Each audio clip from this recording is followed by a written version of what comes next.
Hey, welcome back guys. This is Zone, aka Clark. This is the first ever Reaver Titan project I've taken on with a miniatures amp, or anywhere, frankly. As you can see here, this was done up in the basically normal colors. This actually has a little chest piece that goes right down in here. It's going to be magnetized. I won't put it on for the purposes of this video. I'm going to tidy up that magnetization, if you can see that there. I'm not sure with this camera at this distance and everything. I don't do a whole lot of videos at this distance or with this big of objects, so I hope everything comes out clearly. It looks like I need to back this up just a little bit. And this gives you a great example of how you should move this guy. Extremely carefully. Never grabbing by the legs, never grabbing by the knee joints, by the cod piece in the middle, never grabbing by the top. Though this can support itself by getting the right angle, you don't want to move it that way. And the reason why that is this thing is very easy to travel with, but it does cause some upper stability. I'm going to explain that. This video, as you've seen so far, is about the care for a Titan that is built this way and why I've done the things I have done for this particular Titan. If I was to put a painting level on this Titan, this would be probably my tabletop level. I didn't want to go too ambitious for the first time. I just basically wanted to paint inside the lines, create a little bit of contrast here and there, and build it correctly and nice, you know. And I hope this looks nice.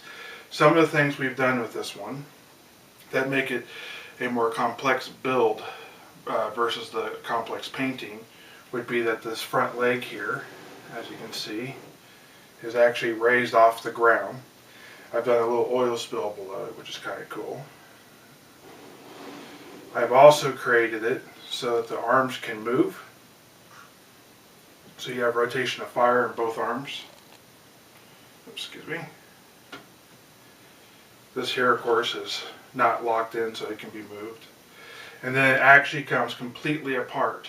The biggest problem people have with a Titan of this size, and remember, this model costs $900 or there, so depending on how you equip it, the way it is. So you don't want this being damaged. You don't want it to have to support its own weight, frankly, continuously. Yeah, there's a lot of damage that can be done to this just by this thing being dropped a couple inches. So this thing comes apart. This missile launcher is as designed. It comes apart, no problem whatsoever. There's just a little peg, it sits in there. The peg itself is probably a ½ inch, so that's not going to have any problems. There's no weight bearing on it, so that's not going to be a problem. Then you have the two shoulder pieces. These here are actually magnetized, just like that front piece is going to be. And there's a little metal washer on top of here that helps support it. These arms here are actually held in there by bobby pins like that. I drilled a hole all the way through, and then I just put it back in here. I get it in, slide it back in, and then that just stays there. So this has as much range of motion as the model will allow. It could actually go 360 degrees if the arm could rotate that far, but because it hits the model, it can't. Okay, this can come off. Same thing with this. This means that if in the first game you play you want to have one type of weapon load, you can do that, and if you want to come back and have a power fist over here or something like that, you can do that. All the shield generators up on top, the void generators, whatever they're called, are magnetized themselves, so they can be pulled on and off as needed. The top carapace piece is also, and you have to sort of really work this out because it's very tight. It comes off. It's got detail on the inside and the outside. Looks really good. And then this here can actually come off, so you can look at the drivers inside. If you want to get a better look at them, I actually have a peg. As you can see there, I hope you can see there that this actually comes off too. So now you have a stripped down model that would be a lot easier to ship, a lot easier to transport from the game store to your house. Each one of these could have its own padded area. There are some game or foam companies out there that are not necessarily GW specific and maybe have thrown some salt in the eye of GW. I won't necessarily name the company, but I have met Romeo, I'll say that, if you know who that is, in person, and he's a good guy, and I was one of the first people to buy into their companies. So I do appreciate what they have done, and they have custom foam, and if you send me a private message, I'll probably tell you who it is, but without their permission, I don't want to say who it is via this particular video. So this actually comes off. This is based upon a nut bolt system. This is the bolt here. The bolt actually is embedded into this bottom piece, which is then glued together. So it's literally not going to go anywhere. And then this here actually has a nut embedded into the base here. This base is supposed to have something like what this has over here with a little peg, but I wouldn't trust all this weight to that peg. What I have done is I filled the peg in, drilled the hole down deeper, and I've actually put a bolt in there. So that nut, that bolt screws into this nut and basically creates a real stable platform. So instead of having to move around 14 pounds, you now have something that weighs about 4 or 5. And that's basically how it is. Now I'm going to put this back together so you can see how this goes back together. I'm sure the client will be looking at this. There is an order to which you want to do this.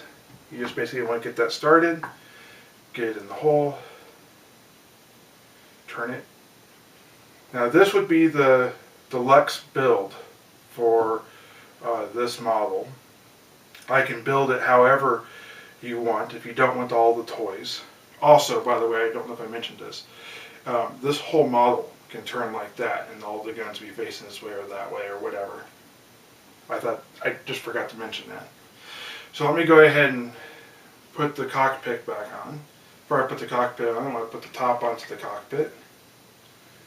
Then I push this in here. You just want to sort of twist it gently to get it in, like that. And I'm going to turn this, and that's good. Then before I put the shoulders on, I want to put this on. Okay. Like I said, this is very touchy, very finicky how it wants to go on. Then you would put this piece on, which is magnetized. And you clamp onto there. The glue is still drying, so I don't want to actually put that on there right now.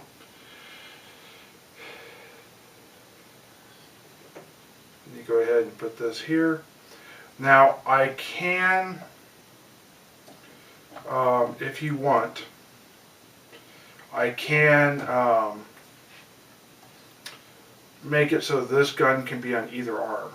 So just in case, since the Power Fist is very specific due to a thumb, I could make it so weapons on this side of the arm could be rotated over to here. That would be the same assembly on the top part, but this assembly would be different. And the magnets that are required to go here are very expensive and can be a little bit dangerous. You can hurt yourself with them. So I've chosen not to do that in this one.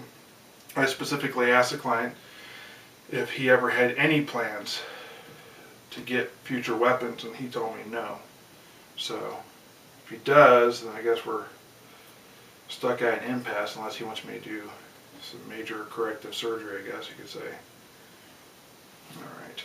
And you explain what I was talking about earlier. This turns this way, the guns turn to face or whatever. They do have, I guess, multiple targets they can hit. And this just basically goes on like that. This goes on like that.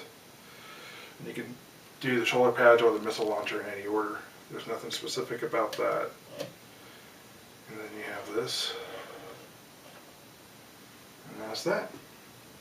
So I hope you guys enjoyed this. If you have any questions or if you want to see anything specific, I'm going to be mailing this out probably later today if the client approves. and we'll go from there. I might be able to do another video beforehand though, if you have any specific questions. Alright, I'll talk to you guys later. Have a great day. If you haven't subscribed, please subscribe.